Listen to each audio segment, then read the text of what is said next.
Hi guys, today we're going to talk about the 4 attribute standards under IPPF.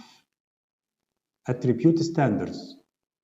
Standard number 1000, purpose, authority and responsibility. Internal audit charter. Standard number 1100, independence and objectivity. Functional and administrative reporting. Standard 1200, proficiency and due professional care. Standard 1300, quality assurance and improvement program. Now, what does it mean, attribute standards? Attributes of organizations and individuals performing internal audit services. Or you can say characteristics necessary to provide effective internal auditing services. Under attribute standards, we have 4 standards. 1000, which is purpose, authority and responsibility. 1100, independence and objectivity. Standard 1200, proficiency and due professional care. Standard 1300, quality assurance and improvement program. Now first, standard purpose, authority and responsibility. The purpose, authority and responsibility of the internal audit activity must be formally defined in the internal audit charter, must be consistent with the definition of internal auditing and code of ethics and standards. The chief audit executive must periodically review the internal audit charter and present it to the senior management and board of directors for approval. Now, what is the charter?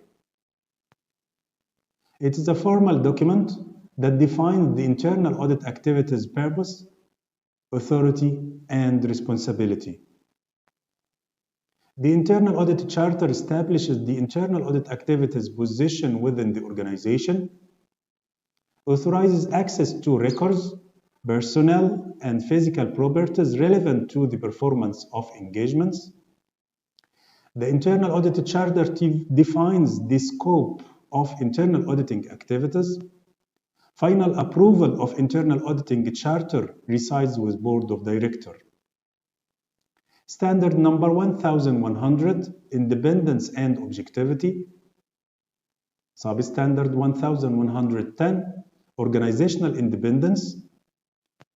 The chief audit executive must report to the level within the organization that allows the internal audit activity to fulfill its responsibilities.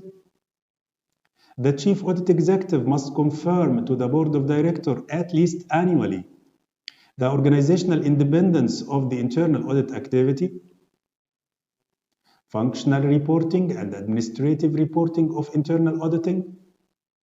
First one, functional reporting to the board of directors, typically involves approving the internal audit activities overall charter, approving the internal audit risk assessment and related audit plan, receiving communications from the chief audit executive on the results of internal auditing activities,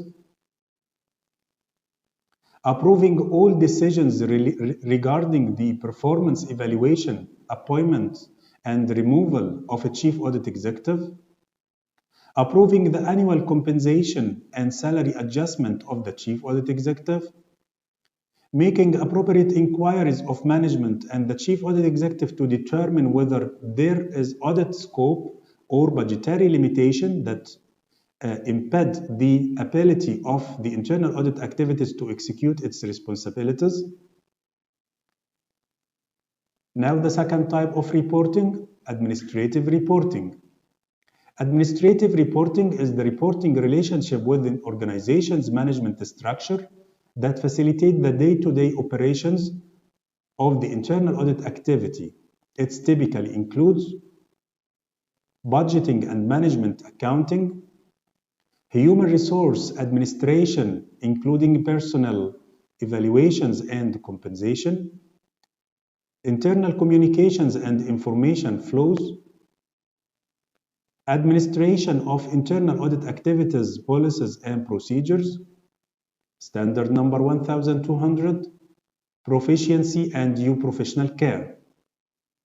Proficiency and due professional care are the responsibility of the Chief Audit Executive and each internal auditor. As such, the Chief Audit Executive must ensure that persons assigned to each engagement collectively possess the necessary knowledge, skills, and other competences. Proficiency means that internal auditors must possess the knowledge, skills, and other competences needed to perform their individual responsibilities. Standard number 1300, Quality Assurance and Improvement Program. The Chief Audit Executive must develop and maintain a quality assurance and improvement program that covers all aspects of internal auditing activity. We have one substandard, 1310, requires two types of assessments or quality assurance. Internal review are typically through Board of Director review. External review must occur at least every 5 years. Now we have one question related to the topics of this video. True or false? The financial manager must approve the internal audit charter. Is it true or false? Please try to answer this question in the comments area down the video. Thank you so much and bye-bye.